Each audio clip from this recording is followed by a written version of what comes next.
Se tem uma região Pokémon que é bastante criticada, essa região é Kanto. Apesar de ser a primeira da franquia e a mais nostálgica para muitas pessoas, Kanto é mal vista por boa parte da comunidade. Eu particularmente gosto de Kanto, principalmente por alguns elementos da primeira geração que sinto falta, como a Zona Safari e a importância real que a Liga Pokémon tinha nesses jogos. Não é minha região favorita, mas eu entendo o porquê dela ser tão adorada assim pelos fãs. Mas se Kanto é tão amada assim, por que muitas pessoas não gostam dessa região e da primeira geração? Eu sei que a resposta parece óbvia, principalmente quando se trata dos designs dos Pokémon, mas eu quis me aprofundar um pouquinho mais para entender de fato o que leva a primeira geração a ter uma desaprovação tão grande de boa parte da comunidade. Lembrando que esse vídeo não é um ataque, meu objetivo aqui é trazer alguns pontos que tornam o Kanto menos popular para alguns fãs da franquia.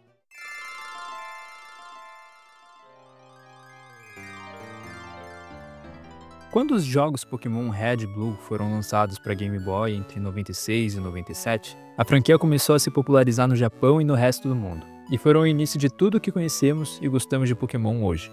Os outros jogos, o anime, o mangá, o TCG, nada disso existiria sem a primeira geração, e isso é um fato.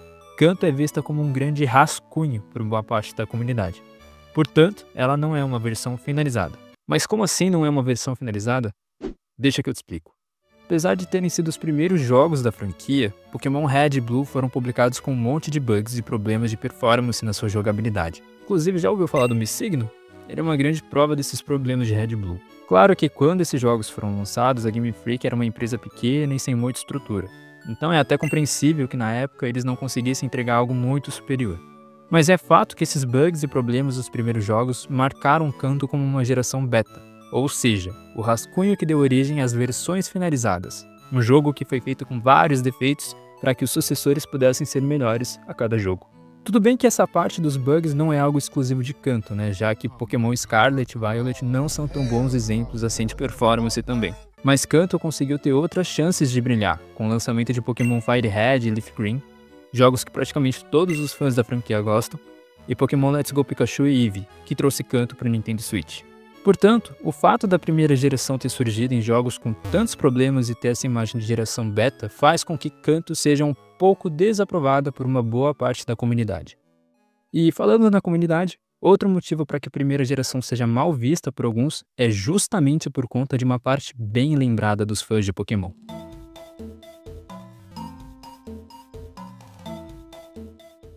Se você é fã ou gosta de Pokémon, eu aposto com quase 100% de certeza que você conhece ou já ouviu falar de alguém obcecado pela primeira geração. A comunidade gosta de chamar esses fãs de Gen Runners, já que eles são conhecidos por amarem a primeira geração e dizer que todo o resto é um lixo, o que eu discordo plenamente. Essa parte da comunidade geralmente é vista criticando os Pokémon de gerações mais recentes. Na verdade, é até bem fácil identificar um Gen Runner.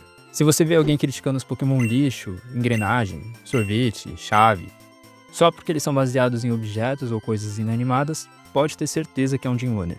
Uma coisa interessante sobre essa galera é que geralmente boa parte deles tem uma memória afetiva maior com alguns Pokémon específicos da primeira geração, como Charizard, o Blastoise, Pikachu, Mewtwo, entre outros. Só que o engraçado é que eles não param para pensar nos Pokémon objetos originais de Kanto mesmo, como o Voltorb e Electrode, que são literalmente uma Pokébola, o Grimer e o Muk, que são um amontoado de sujeira, ou até mesmo o Exeggcute, que é um punhado de sementes de coqueiro. Eu odeio esse bicho, apesar do Exeggutor ser um dos meus Pokémon de Kanto favoritos. Outro ponto interessante é que a maioria esmagadora desses fãs normalmente não conhece as outras gerações que partem ali mais ou menos da quarta, que é Sinnoh. Então, tudo que vai além das primeiras gerações costuma ser visto como sem graça, sem criatividade, forçado, boneco de camelô, o que é uma pena, porque alguns Pokémon das gerações recentes são realmente legais. O Nova, por exemplo, a quinta geração, foi muito hateada na época em que Pokémon Black and White lançou, e hoje a gente sabe que a Pokédex dessa região foi pensada como um remake da primeira geração, com muitos Pokémon antigos repensados em uma nova versão mais moderna e para o público mais atual.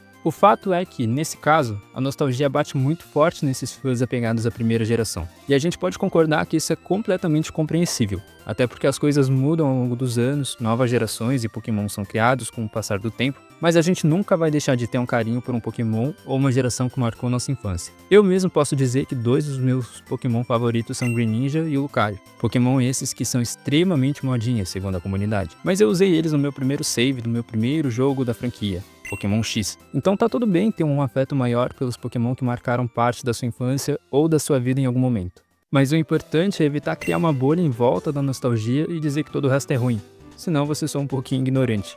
Portanto, caso você seja um Gen 1er, procure saber mais sobre as outras gerações e os outros Pokémon. Talvez você ache que goste e nem saberia se não procurasse conhecer. Agora, sabendo que uma galera da comunidade adora Kanto, geralmente mais velha e com maior poder aquisitivo, a Pokémon Company também pensa bastante nesse público. O porém é que às vezes pensa até demais.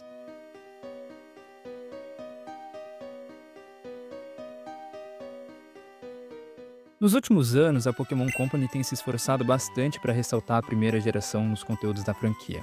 Como eu mencionei antes, a Pokédex de Unova serviu como uma espécie de remake dos Pokémon de Kanto, mas que na época do lançamento de Black and White teve uma desaprovação bem grande.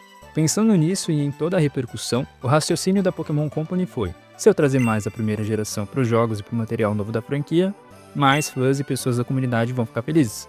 E se mais fãs e pessoas da comunidade ficarem felizes, mais a gente vende e mais dinheiro cai no nosso bolso. E assim, pensando como uma empresa que precisa de lucro para sobreviver, funcionários para pagar e todas as burocracias envolvidas, é normal que o caminho fosse resgatar para a franquia o que é mais lucrativo mesmo. Na verdade, se a gente parar para pensar, a Pokémon Company previu uma tendência de mercado que agora nos últimos anos tem sido bem lucrativa: a nostalgia. A gente pode ver como muitas outras empresas e franquias estão fazendo muito mais dinheiro trazendo coisas passadas para tempos atuais.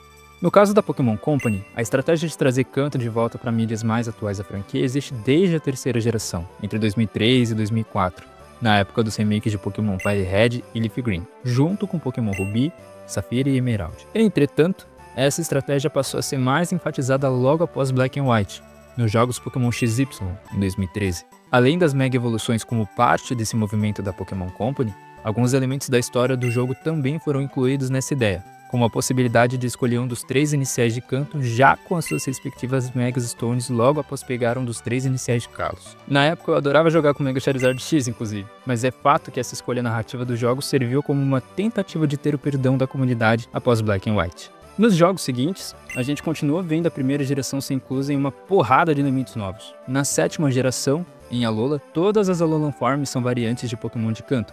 E olha que eu amo formas regionais. Pokémon Let's Go, Pikachu e Eevee são a segunda leva de remakes de Kanto. E em Galar, na 8ª geração, nós tivemos as formas Gigantamax, muitas delas sendo de Pokémon de Kanto também. Apenas recentemente, depois de Pokémon Sword and Shield, a Pokémon Company tirou um pouco do foco em Kanto e passou a dar uma atenção para outras regiões da franquia, como Sinnoh, com os remakes Brilliant Diamond e Shining Pearl, e Legends Arceus, e agora com Kalos, com Pokémon Legends EA, que ainda assim fizeram e farão parte dessa estratégia da nostalgia que eu comentei antes. Portanto, trazer Kanto e a primeira geração de volta para jogos e mídias mais recentes da franquia é uma estratégia que não agrada muito os fãs, mas sem dúvidas foi muito importante para a Pokémon Company. Agora é torcer para não ter um remake de Kanto no aniversário de 30 anos da franquia no ano que vem.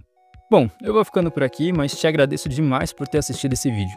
Não se esqueça de deixar um like, se inscrever no canal para acompanhar os próximos vídeos e te vejo numa próxima. Até mais!